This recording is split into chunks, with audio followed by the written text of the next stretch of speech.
Naam, karibu tena mtazamaji kwenye kipindi, na kwa sasa tupo katika sehemu ya pili au awamu ya pili ya kipindi Afrika Mashariki, tukielekea katika taifa la Tanzania katika sehemu ya maisha Afrika, ambapo kulikuwa na kongamano ambalo lilikuwa linahamasisha Wanaafrika kuhusiana na masuala ya kazi. Hebu sasa tupate taarifa yake Rajab Hassan kutoka Tanzania. Vijana wachanga wa Afrika wanahitaji uwezeshaji wa maarifa ili kuchipua na kuishi katika zama mpya ya mapinduzi makubwa ya sayansi na teknolojia na kuwa kundi muhimu kwa maendeleo ya uchumi wa Afrika. Lakini nchini Tanzania bado uwiano si sawa kati ya wavulana na wasichana katika sekta muhimu ya teknolojia ya habari na mawasiliano, yaani TEHAMA. Kwa majina naitwa Ilham Hamed, natokea Apps and Girls. Apps and Girls ni taasisi ambayo inajikita kuziba gap iliyokuwepo katika teknolojia kati ya wanawake na wanaume. Tunafanya hivi kwa kutoa mafundisho ya coding kwa wasichana wadogo ambao wako sekondari pamoja na wa elimu ya juu vyuoni. Tunafanya hivyo kwa kuwezesha wanafunzi kujifunza web programming, game designing, tunajifunza robotics, pamoja pia tunawapa entrepreneurship skills ili waweze kuwa viongozi vizuri baadaye. Africa Code Week inalenga watoto na vijana wa Afrika 500,000 katika nchi 35 za Afrika, kuwajengea uwezo wa kuzungumza na kujieleza kupitia msimbo, kwa kimombo code. Inatumika lugha ambazo kwanza ni rahisi kwa watoto, inakuwa na picha, kwa hiyo inakuwa ni rahisi mtu kufuatilia. Na vijana wetu kama ambavyo umeona, wanafunzi wanakuwa kupitia hii coding program ambayo wengine walishiriki mwaka jana, wameweza kuwa wanatengeneza vitu mbalimbali ambavyo vinatatua matatizo. Code au msimbo kwa lugha fasaha ya Kiswahili ni namba, herufi au mchanganyiko wa vyote katika muktadha fulani. Katika teknolojia ya habari na mawasiliano, msimbo ni lugha maalum ambayo tarakilishi zimetengenezwa kuielewa na hivyo kufanya inachopaswa kufanya, kama kuunda program tumishi au kutengeneza vikaragosi. Kwenye Scratch kuna window ya blocks, ambako hapa kwenye blocks ndo ambapo unaweka code zako. Code hizi ziko kwenye paliti au orodha ya code. Kwa kutumia paliti unazichukua code kwa mfumo wa ku drag and drop, unaziweka katika window ya blocks. Then kutokana na code ambazo unakuwa umeziweka katika window block, unaweza kupata demonstration ya animation ya ile code ambazo umeziweka. Makampuni mengi barani Afrika yamejipata katika tabu kuajiri wataalamu wa teknolojia ya habari na mawasiliano wenye vipaji vya kweli. Hivyo ni muda mwafaka Afrika kutengeneza wataalamu wake wenyewe. Rajab Hassan, KTN News, Dar es Salaam. Na mtazamaji, bila shaka utakubaliana nami kwamba usalama ni kitu muhimu, si tu humu nchini katika ukanda wa Afrika Mashariki au bara Afrika. Hii ni kutokana na kwamba masuala kama haya, biashara kama hizi zinaendana na uwepo wa usalama. Na ndiposa basi weekend hii tutakuwa tukijadili mengi kuhusiana na swala kuu, kuhusiana na masuala ya usalama na ubora wake, hususan kutokana na lile shambulizi ambalo liliweza kufanyika katika taifa la Somalia. Nicholas Sombua ndio mwendesha mahojiano.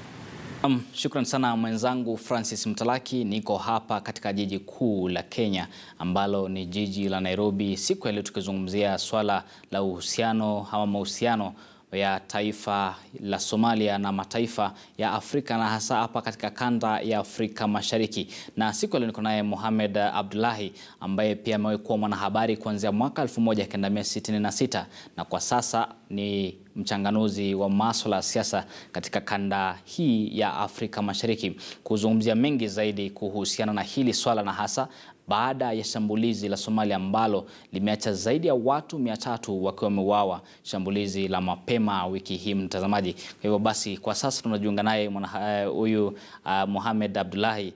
Karibu sana kwenye Afrika Mashariki. Asante Wambua. Na mwanzo kabisa, hebu tuanze na hili shambulizi ambalo limeacha watu wengi wakiwa wafu, na labda usemi wako kuhusiana na hili swala ni upi? Kusema kweli, hata mpaka sasa hivi idadi haijathibitishwa. Inavyojulikana ni kwamba 300 hawa wamethibitishwa, lakini kuna wengi wengine ambao mpaka sasa hawajulikani hali yao iko namna gani.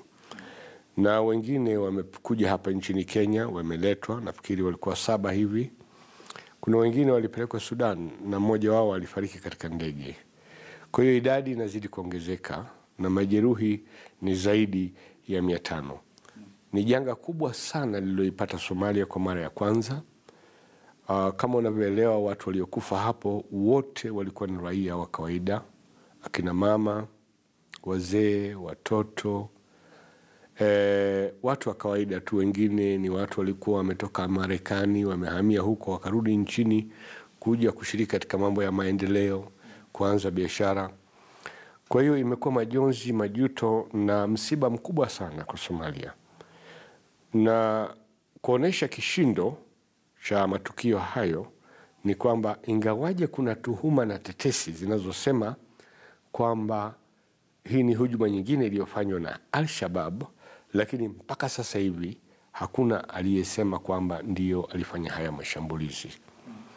Na kama umeelewa kwamba katika nchi ya Somalia walitangaza siku 3 za majonzi, kuomboleza wale watu waliofariki, na kuwafariji wale waliofarikiwa. Kwa hilo ni jambo ambalo limetingisha kabisa Somalia. Mpaka sasa hivi kulingana na taarifa ambazo nazipokea, taifa zima na Wasomali wote mahali walipo wameungana pamoja na wanajaribu kuangalia ni njia gani ambayo wanaweza kuitumia ili kusitisha mashambulizi ya aina hayo. Na Bwana Mohamed, pia tulikuwa na shambulizi la Westgate hapa nchini Kenya, tukakuwa na shambulizi Paris ambayo kule katika taifa la Ufaransa ambao iliacha zaidi ya watu 137 pia wakiwa wafu, na tukaona wakati huu Ufaransa Wakenya wengi ama watu wengi duniani hata kwenye Facebook, kwenye mitandao wakiweka picha za bendera ya lile taifa. Hapa Kenya tuliona kuwa baada ya Westgate watu walikusanyika na kuita wito kwamba tuweze kuchanga damu kwa niaba ya wale ambao walikuwa wamepata ama majeruhi kutoka Westgate. Je, katika hichi kisa cha Somalia tumeona uhusiano kama huu ama labda wito kama huu ambao umefanya iwe ni mataifa ama iwe pia ni wa Somalia wenyewe? Taarifa za rambirambi zimetoka kote duniani na hata Marekani wameweza kutoa pesa kusaidia hali ilivyo. Mataifa mengi yamefanya hivyo. Djibouti kadhalika imeweza kutoa pesa na vile vile kupeleka madawa na ndege na wauguzi. Kama nilivyosema, waliofua dafu walikuwa ni Waturuki ambao wamepeleka madaktari wengi sana na waweza kuwachukua wagonjwa wengi kwenda huko. Qatar imeweza kuwapeleka watu waliojeruhiwa nchini Sudan ambao wamepelekwa katika hospitali mbalimbali na wanatibiwa kwa hali ya juu. Kwa hiyo juhudi za kimataifa zimekuwepo. Kwa upande mwingine, jamii za Kisomali ambazo nyingi ziko sasa, wakati kuna jamii za Kisomali katika Marekani kama ule mji wa Minnesota, Uingereza, Sweden, sehemu mbalimbali wamekusanyika na wameweza kusanya pesa. Hata hapa Kenya kuna mchango maalum ambao umeanzishwa na jamii na marafiki kujaribu kukusanya pesa kuwatumia wale watu na kujaribu kusaidia. Lakini huu ni msaada kama wanavyosema. Sasa hili tukio limesha kutokea, ni kuwatibu majeruhi, lakini swali nyeti au muhimu kwa sasa ni kuona, je, inawezekanaje haya mambo yafanyike? Kwanza. Pili, je, kuna njia ya kukomesha kabisa mashambulizi kama haya? Wambua, kuna jambo lingine ambalo sijalieleza. Kuna tuhuma kwamba pengine pale hiyo lori ilipolipuka, na ilikuwa na silaha nyingi sana, mabomu mengi mno, kwa sababu nyumba zimetokomea, hata maji yametibuka kutoka chini kwa ule mshindo na ule nguvu ya ile mabomu yaliyokuwa hapa. Haikuwa bomu moja, ilikuwa mabomu mengi. Walikuwa wamesheheni ile gari, wakaijaza kabisa mabomu. Walikuwa wanataka kwenda kushambulia wanavyosemekana sehemu fulani ya serikali au majeshi ya kigeni au Waturuki, hatujui, lakini huwezi kujua nia ya uhalifu. Na kwamba hapa ilikuwa ni kama iko accident, yani yani ililipuka hapo katika barabara panda ambayo inaitwa Sope mjini katika kitovu cha mji wa Mogadishu. Na kama nilivyokueleza ni kwamba mpaka sasa hivi, kwa sababu hili ni jambo, ni jinai kubwa sana, hata wale watu waliofanya mambo haya mpaka sasa hivi wanaona soni, hawataki kusema. Kwa kawaida yao hutoa madai pale pale, ukisema hata yale mashambulizi ambayo hawakufanya, wanasema sisi ndio tulifanya. Wamechukua hawajasema kwamba wao ndio walifanya. Na labda kindani zaidi kuhusiana na hili swala la haya mahusiano kati ya Somalia na mataifa mengine na hasa haya ya Afrika Mashariki. Je, tunaweza kuweka wapi huu uhusiano kati ya Somalia na haya mataifa? Ni uhusiano unaweza kutajwa kuwa uhusiano mzuri, na ama majirani hawa wanaweza kutajwa kuwa majirani wasio labda na ile ari ya kusaidia jirani yao ambapo katika hichi kisa ni Somalia? Ni kwamba hawajalalamika kwamba mataifa ya nchi za kigeni hawajasimama na wao. Nchi za Ulaya zote zimeweza kufanya bidii, nchi za Afrika Mashariki hasa Djibouti na Kenya inatajwa kila wakati kuhusu misaada iliyoweza kutoa. Lakini jambo lililo muhimu kabisa ambalo Wasomali wengi wanajiuliza ni kwamba, na wanaiuliza serikali, ni kwamba je, wataweza kudhibiti haya mambo vipi? Majeshi ya Afrika kama sasa inaonekana kama yameshindwa. Wanashikilia maeneo fulani, lakini katika sera zao hawakubaliwi kutoka nje kwenda kushambulia.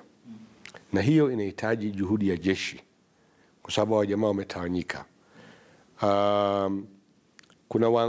Serikali ya Somalia imefanya juhudi nyingi kujaribu kuwashawishi viongozi wa Shabaab, na wengi wameweza kuingia sasa mjini Mogadishu na kusalimu amri. Lakini bado kuna ile shida ambayo ni nchi nzima, ambapo kuna vijana, ukosefu wa kazi, watu kudanganywa au kuosha ubongo na propaganda, kudhibitiwa fikra na maoni. Kwa hiyo serikali pia inafanya juhudi, lakini bado kuna lawama dhidi ya serikali kwamba haitoshi vile wanavyofanya. Nchi za kimataifa zinalaumiwa zaidi kusema hivi kwamba mmekataa nchi ya Somalia kuwa na jeshi ambalo litaweza kudhibiti haya mambo. Kuna matatizo mengi sana katika hiyo nchi. Na jambo la mwisho ambalo sasa pengine nitakueleza, nalo ni muhimu sana. Watu wengi wanachukulia kwamba Somalia yote iko katika hali ya shida. Sio Somalia yote, zaidi ni mji wa Mogadishu na maeneo ya porini. Miji mingi ya Somalia iko na amani. Hapo kuna majeshi ya sehemu hiyo local ambao wanadhibiti mambo. Kwa hiyo tabu kubwa iko mji wa Mogadishu, na shida ya Mogadishu inafika kila mahali kwa sababu ndio mji mkuu. Kama ulivyotaja ni kuwa kuna mengi ambayo umetendeka, na huenda hichi kikawa ni kisa cha ugaidi, hili shambulizi la Mogadishu ambayo pia ndio mji mkuu wa Somalia. Je, serikali ya Somalia labda kwa usaidizi pengine na mataifa mengine imekuwa ikitia juhudi za kutosha kuhakikisha kwamba labda ugaidi umeweza kwenda ama umeweza kushuka chini zaidi kwa kiwango kinachofaa kuhakikisha kwamba mashambulizi kama hili lilofanyika hayafanyiki? Nia ipo hasa chini ya huyu rais huyu mpya, na wote hata wale walikuwa wamemtangulia, lakini wanakabiliwa na changamoto nyingi sana. Moja ni kwamba huwezi kujenga jeshi siku moja, lilichukua muda. Na jeshi kulijenga au vikosi vya usalama kuvijenga vinagharimu pesa nyingi sana. Silaha, sare, mafunzo, mambo mengi. Mahali ambapo wanaweza kuja kuishi, kuna vitu vingi sana. Jeshi si kitu rahisi, silaha yenyewe ni ghali sana. Na kama nilivyoeleza, kuna vikwazo dhidi ya Somalia kuhusu upande wa silaha. Kwa hiyo hayo ni mambo ambayo kila wakati sasa yanazungumzwa na yamekuwa yakizungumzwa kwa muda, lakini serikali ya Somalia inayatambua haya mambo. Na huyu rais huyu aliyechaguliwa, nadhani sasa hajafikisha miezi 7 au 8, aliyechaguliwa muda mfupi uliopita, aliahidi kwamba yeye atachukua hatua kali kabisa dhidi ya uhalifu nchini, na atapambana na haya makundi ambayo yanayumbisha usalama nchini Somalia. Hiyo ndio ahadi ya Bwana Farmajo. Shukrani sana Bwana Mohamed, umezungumzia mengi sana na hasa kiundani kuhusiana na mashambulizi ya Somalia. Umegusia pia masuala ya usalama na hasa majeshi ya AMISOM ambayo yako pale Somalia kutoka mataifa tofauti.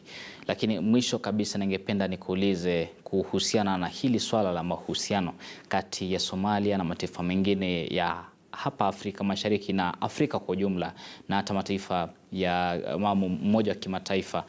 Je, ukiweza labda kulinganisha katika idadi ya 10, moja kufikia 10, waweza patia mahusiano ya haya mataifa na Somalia kiwango kipi kwa 10? Siwezi kuweka tarakibu, tanisamehe. Lakini mimi ninavyoona ni kwamba kwa sasa serikali ya Somalia ina uhusiano mzuri na Djibouti, hasa sehemu nyeti ni zile ambazo ni jirani. Kuna mpaka mrefu kati ya Kenya na Somalia.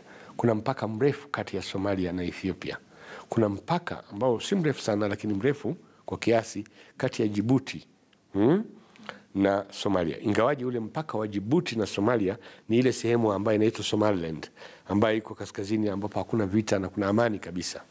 Uhusiano mzuri. Kwa mfano, mimi vile ninavyofahamu Bwana Wambua ni kwamba hapajatokea na taarifa zozote ambazo zimetolewa serikali hiyo kulaumu Somalia au Somalia kulaumu hizi nchi kwamba zinafanya mambo. Mara nyingine unasikia kuna lawama dhidi ya Ethiopia na kuna makundi fulani ambayo mara nyingine hulaumu wanajeshi wa Kenya ambao katika sehemu za kaskazini.